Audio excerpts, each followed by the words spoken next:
ఎందుకు మాస్క్ కట్టుకోవట్లేదు? కట్టుకోవాలి కదా. నిమ్మకాయలు చినరాజప్ప ఆయన కూడా పెద్ద పెద్ద మాటలు మాట్లాడేస్తాడు. మరి ఏంటి ఎంబీబీఎస్ చదివాడో ఎంబీడీఏ చదివాడో ఏం చదివాడో మాకు తెలియదు. ఆయన చెప్తాడు కరోనా వ్యాధి గురించి. మరి అంత బాగా ఎంబీబీఎస్ ఎండిఓ ఎఫ్ఆర్సిఎస్ లండన్ అయిన నిమ్మకాయలు చినరాజప్ప గారు మాస్క్ ఎందుకు కట్టుకోవట్లేదు? కరోనా వైరస్తో ఎలక్షన్ వాయిదా వేస్తున్నానని చెప్పి ఆయన చెప్తాం. రాష్ట్రానికి కరోనా వైరస్ సోకలేదు, కానీ ఎలక్షన్ కమిషన్కి కరోనా వైరస్ లాంటి ఏదో ఒక వైరస్ సోకింది అనేది మనకు అర్థమవుతుంది.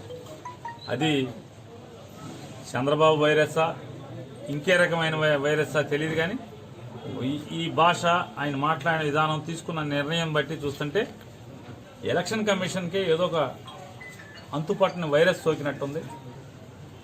కేవలం ఏదో వైరస్ సంభవించి ఎలక్షన్ కమిషన్లో ఒక వైరస్ సోకటం వల్ల ఇది జరుగుతుందనేది నా అభిప్రాయం.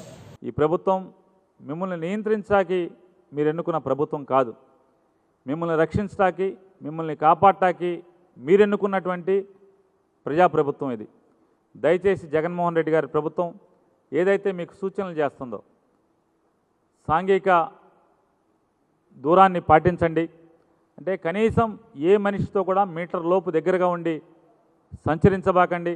దయచేసి 14 రోజుల పాటు బయటికి సంచరించబాకండి. ఎందుకంటే కరోనా వైరస్ నివారించడానికి, దాన్ని అరికట్టాకి ప్రస్తుతానికి ప్రపంచంలో మందు కనుక్కున్నది లేదు. తగ్గించడం కోసం, ఈ సమాజాన్ని కాపాడటం కోసం అనేదిగా భావించి ప్రతి ఒక్కరూ కూడా సమాజాన్ని రక్షించడం కోసం ప్రవర్తిద్దాం. బాధ్యత లేకుండా ఎవరు ప్రవర్తించద్దు. బాధ్యతగా మన ఇంటికే పరిమితం అవుదాం.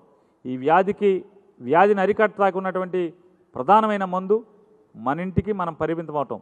మనం ఎవరి దగ్గరికి పోకుండా, మనం ఎక్కడికి వెళ్లకుండా ఉండటమే, మనం పరిశుభ్రంగా ఉండటమే, మన పరిసరాలని, మన ఇంటిని, మన ఇంట్లో వాతావరణాన్ని పరిశుభ్రంగా ఉంచుకోవటం అనేదే ఇది మొదటి మందుగా అందరం కనుక్కున్నాం. కాబట్టి ఇది నిరూపితమైంది. కాబట్టి ప్రపంచవ్యాప్తంగా దయచేసి మీ ఇంటిలోంచి ఎవరు కూడా బయటికి రాబాకండి.